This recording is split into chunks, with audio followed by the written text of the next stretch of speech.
Alpha Protocol, the spy RPG. I like that. No, the espionage RPG. That's right. Yeah, That's you're getting it wrong. But yeah, I was actually just up until 7 in the morning playing with it. There was a reason I did that. It wasn't just because I'm crunching on the review. I was really kind of getting into it. Distinct weakness from Mai Tais and redheads, in that order.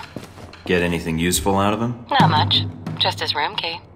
Scarlet, what have I told you about setting me up on blind dates while I'm on a mission? It dips pretty deep into the big bag of cliches, but it plays them all just right. You have like the angry, drunk Russian arms dealer.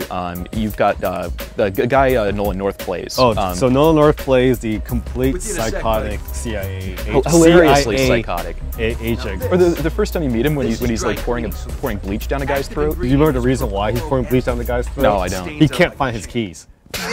He's interrogating his coworker about where his keys are. Yeah. Well, this is a good. Oh yeah, they're right there. Okay. Oh, the candy dish. That's right. That's where I left my keys. Should have said something. Oh, Nolan North is completely crazy in this game. But that's a good place where the dialogue options really show up, because he likes you if you take the aggressive option, which is to offer him a funnel. Am I right? It's going to be obvious Mass Effect comparisons with the dialogue, and I think they're fair, but that was always just, I'm a good guy, I'm a not as good guy. And this has, 3 axes on there, and then some other options that show up randomly. And each character has one that they generally prefer, but also in specific situations, they'll prefer something else. Like you were telling me your main handler prefers professional approach in general, but sometimes you can be kind of goofy or like aggressive. Occasionally there's a right time for it. So you actually are using your own judgment. You can't just like set it on one thing and let it go. It's not like Mass Effect that you can just sit there and make up your mind. It's got to tick down while we're talking. And that sense of urgency is kind of cool. There's one, this is early on, it's barely a spoiler, but there's the goth girl assassin who's a mute, I was trying to interrogate her, and there's the execute option, because you just defeated her, you got a gun on her head, and she goes to reach for something, and I just instinctively tapped that, and it was just as it timed out, it's pow. And it turns out she wasn't going for a gun, and I just killed a little girl. So, but that was actually kind of a plot important character, and it lets you do that. Her whole side story is still kind of relevant because there are people who liked her and now they want to talk to you about it. But you actually have a lot of agency in the way the story goes, and I love that. In fact, I would say more so than in something like Mass Effect.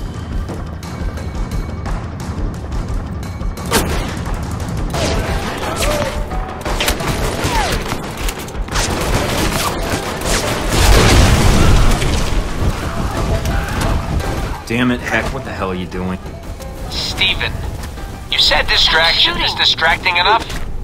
Heck. Mike, there's no time. Just get out of there.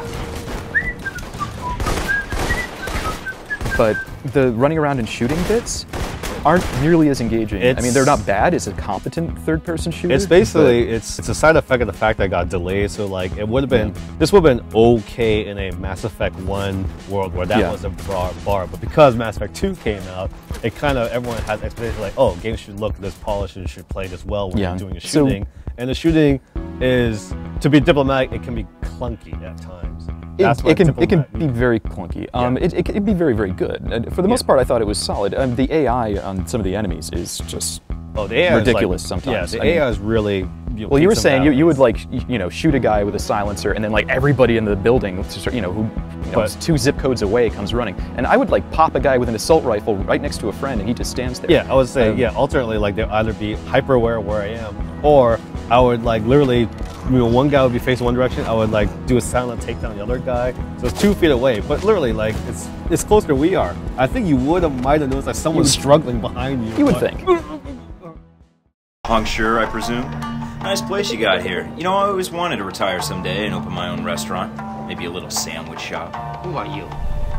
And why are you wasting my time? Oh, sorry. The name's Mike Thornton. What is it you want from me, Mr. Thornton? I have no interest in bantering with an American cowboy. It upsets my digestion. Please, get to the point. I wish I had known in advance how fun this would be. I mean, just how goofy and not entirely serious the dialogue is. I mean, it's still a good story and it does suck you in. It's a pretty good game that just has a really rough. You gotta get through a lot of. It's not really rough. It's got a few rough edges, and it's not as huge and epic as some Western RPGs. But yeah, I would say that this is definitely an RPG. It's not misbuilt. If you can get past the kind of rocky start, oh, that was a pun. It gets really, really good.